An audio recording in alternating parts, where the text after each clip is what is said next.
Pierre à la rivière Prut. 1711.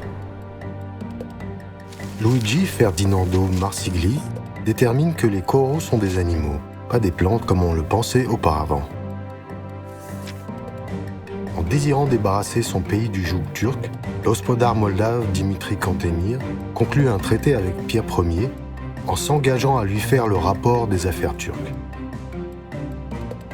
Pierre Ier menace la Turquie en exigeant l'expulsion du roi suédois Charles XII, enfui après la bataille de Poltava dans l'Empire ottoman. En réponse, le grand turc Ahmed III déclare la guerre à la Russie. Moldavie. Pierre a 39 ans. L'armée russe est encerclée par les troupes turques près de la rivière Prut. Elle risque de succomber et Pierre risque d'être capturé ou tué. Il existe une version selon laquelle le souverain, accablé de désespoir, est resté seul dans la tente et a refusé de donner les ordres, ayant laissé son entourage chercher des moyens pour se sauver. Dans la nuit, Pierre a écrit une lettre au Sénat avec l'ordre suivant. S'il est capturé, ne pas obéir à aucun de ses ordres. S'il trouve la mort, élire le plus digne du trône. Mais Catherine Alexeïevna, qui partageait tous les dangers avec son mari, sur les conseils des généraux, a décidé de demander à Pierre de négocier avec les Turcs.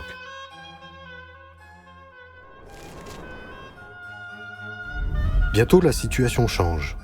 Selon une des versions, Pierre avait envoyé des parlementaires au camp turc.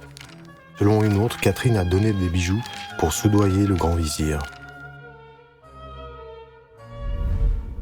En conséquence, on a signé le traité de Prut, défavorable pour la Russie, selon laquelle la Turquie a repris la forteresse d'Azov et la flotte du Sud est fermée dans la mer d'Azov, désormais inaccessible, à la suite de quoi on a dû vendre les navires aux Turcs.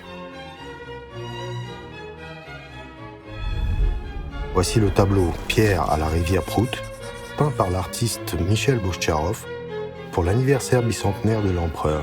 L'original est conservé dans la collection du musée d'État russe.